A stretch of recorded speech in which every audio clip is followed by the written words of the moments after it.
Last year, we had a lot of BLs, some loud, some everywhere, and then there were the quiet ones, the shows you meant to watch, the ones you bookmarked and never came back to. And I'm putting them gently back on your timeline. Also, with an honorable mention for their kissing game because damn. Honestly, it's easy to miss Japanese BLs because their trailers are usually very short, often covered with a bunch of text, and most of them air exclusively on Gagu for international viewers. One thing about Japanese media, they're made very much for a domestic audience. Japan doesn't really promote their media overseas the way you see Korea or Thailand do, but we are definitely seeing more Netflix releases and Gagu consistently licensing them for us. So I'm here to yell about them because when I randomly think about BLs that actually stuck with me, a lot of the time, they're the Japanese ones. We'll just go through the releases season by season, so they're not really in a particular order, but I'll include the drama list ratings as well. They're more for context than anything else, since ratings can be influenced by how many people watched and how active the fandom is. Oh, by the way, I'm Blush. We talk all things BL here, not just the shows, but actors, CPs, and industry dynamics too. Basically, I say what everyone's already thinking with a little dry humor seasoning. But hey, at least I'm self-aware. If I sound like someone you can tolerate, feel free to subscribe so you don't miss more of my banter. A lot of Asian media, especially BLs, are region locked for a while, or honestly forever. I use NordVPN, don't worry, it's legal,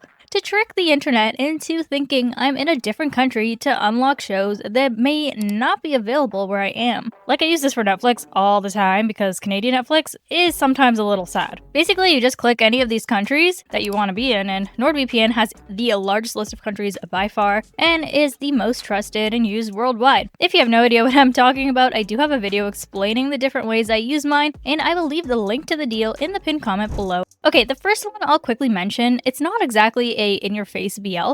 The main character is gay, and I think many would enjoy this anyway. Tokyo Salad Bowl currently holds a 7.8 rating on MDL. Koda Mari is a green-haired police officer working in the International Investigation Unit at the Higashi Shinjuku Police Department. She's energetic, endlessly cheerful, and the kind of person who genuinely wants to help everyone, no matter where they're from or what language they speak. Ryo, on the other hand, works behind the scenes as a Chinese interpreter for the Tokyo Metropolitan Police Department. He's meticulous, serious, and deeply committed to making sure every word between officers, witnesses, and suspects is translated accurately. But after a painful incident, Ryo decides to step away from the police force entirely. When Mari and Ryo's paths cross, they end up teaming up to handle multinational cases that sit right at the intersection of language, culture, and justice. As they work with foreign residents around Tokyo, they bond over meals from different parts of the world. The story quietly explores what it means to live as an outsider and the small human moments that connect people across borders. When It Rains It Pours aired in January as well and sits with an 8.1 rating on MDL. Across 7 episodes, we follow Hagiwara and Nakurai as they navigate shifting feelings while stuck in relationships defined by neglect and denial. Hagiwara lives a life without intimacy with his girlfriend, and one day mistakenly sends an email to his co-worker, Nakurai. What begins as a simple message quickly develops into an open and freeing connection between two people who desire love and, well, something else. Some people were mad about this show glorifying cheating, but what's interesting is that the portrayal of cheating isn't just treated as shock value or a spicy plot device like we normally see. Instead, it's framed as emotional fallout, the result of being unseen for too long. Here, infidelity feels less like betrayal and more like a quiet crisis, a desperate need for recognition, for understanding, and something to finally break the silence. Obviously, cheating is not the way to go in any regard, but I think it is immature to say a show is automatically a write-off because it shows things that shouldn't happen in a perfect world, but like, this stuff does happen. Anyway, that was a lot of the fallout I noticed in the trenches of MDL back when it was airing, but majority of people felt deeply towards this series. Moving into summer territory, we got 10 Things I Want to Do Before I Turn 40, which has a 7.9 on MDL, and starts with a really simple but emotionally honest premise. A 39-year-old office worker stuck in a routine makes a bucket list of 10 things he wants to experience before his 40th birthday, from fun little goals like eating a parfait to the deeper wish of finding love. You could call it a grown-up office romance, less about dramatic sparks and more about quiet self-discovery. The show leans into the idea that sometimes the hardest person to convince is yourself. This is a BL that rewards patience. The focus quiet growth, small joys, and meaningful connections rather than, like I said, explosive romance where sparks are flying everywhere. And this one was adapted from a manga series by the same name and is on Gagulala. We also got The Proper Way to Write Love, which had loads of love for its manga, and when the live-action series was announced, people were ecstatic. Hiro used to be a shy, bullied kid who found solace in flowers and school gardening. As an adult, he reinvented himself into a confident, stylish hairstylist. One day, a familiar face walks into his salon, Tsuo Washizawa, his former classmate and school bully who doesn't even recognize Hiro. Surprisingly, Natsuo asks Hiro out, and Hiro jokingly plots to make him fall in love and then break his heart. Classic revenge romance, right? Except what starts as payback slowly deconstructs into something messier. This one currently has a 7.6 on MDL and is also on Gagulala. I know I show up in pink and my name is Blush, but don't be fooled, I love a darker Japanese BLs. So this one was right up my alley. One of the few that I actually watched as episodes released. Journey to Killing You was our early fall release and is a BL centered around a Yakuza gang life. The story follows Kataoka, a charismatic young Yakuza boss ordered to lay low after a gang dispute, and Odajima, a stoic subordinate assigned to keep an eye on him while secretly carrying a deadly mission. Yeah, he basically has to pretend to escort this man for his safety, but his actual mission is to kill him. And at first he's game because he also blames him for a past loss so he can get revenge,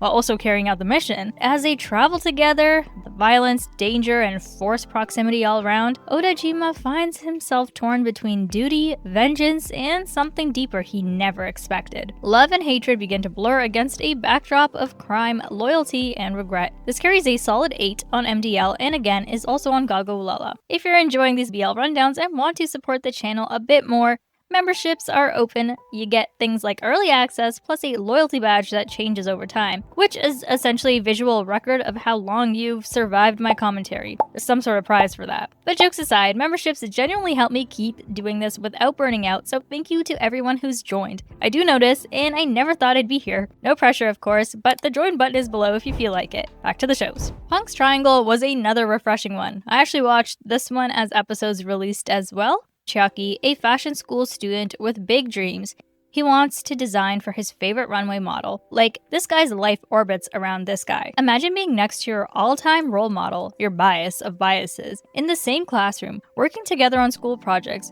and you didn't know. And side note, y'all, I'm actually so slow because tell me why. It took me like 3 episodes to realize the same person was playing both characters. And as the viewer, we are supposed to know. Like, they make it so obvious.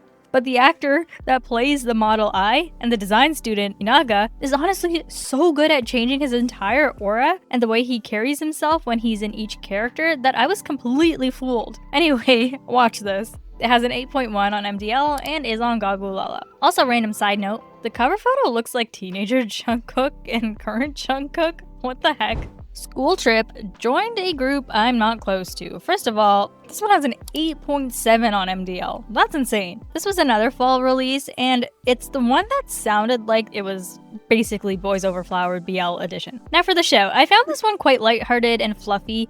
The BL starts off like most school trip dramas, but with a twist that actually lands emotionally. The protagonist, Tahi Hioki, is a shy second-year high schooler who barely has any friends and feels completely lost socially. Then, curveball, he's invited into the group of the school's elite 4 heavenly kings for a class trip. Yeah, see the 4 kings and everything? Yeah, very Boys Over Flowers. These 4 guys, charismatic, confident, and insanely handsome, are the kind of little clique that makes a loner like he feel like an absolute outsider. But one of them keeps checking in on him and being surprisingly attentive. As the trip goes on, the awkward school kid vibes slowly shift into something warmer, more layered, and absolutely BL-style romantic. It's got those classic backdrops of school life, festival, beach scenes, so like this one just hits all the spots. Approaching winter, love begins in the world of If showed up on our screens, which now has an 8 on MDL. At first glance, this isn't your typical Japanese BL. It's a fantasy-inspired office romance wrapped in parallel worlds. Kano Akihito is a quiet, awkward engineer who keeps to himself at work.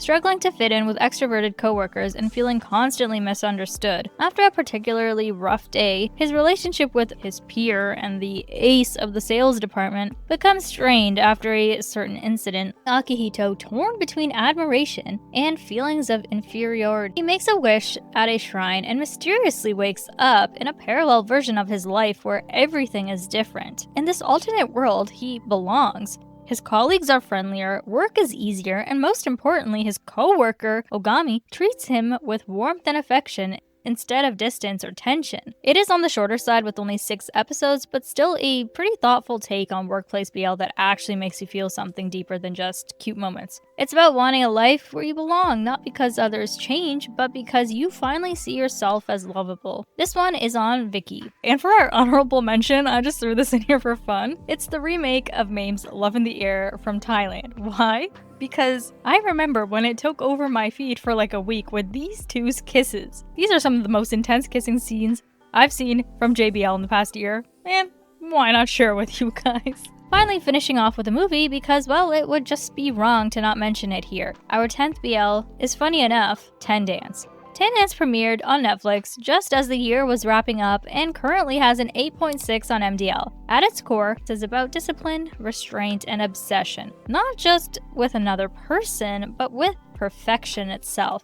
The story follows 2 elite dancers from completely different worlds, one rooted in the precision and structure of ballroom, and the other in the intensity and expressiveness of Latin dance. They're forced to train together for the legendary Ten Dance competition, where mastery of both styles is required. What starts as professional rivalry slowly turns into fascination, then tension, something far more intimate. But this isn't a loud or dramatic romance. The film lets attraction simmer in proximity, eye contact, and physical awareness. Every touch feels earned, every moment of closeness carries weight.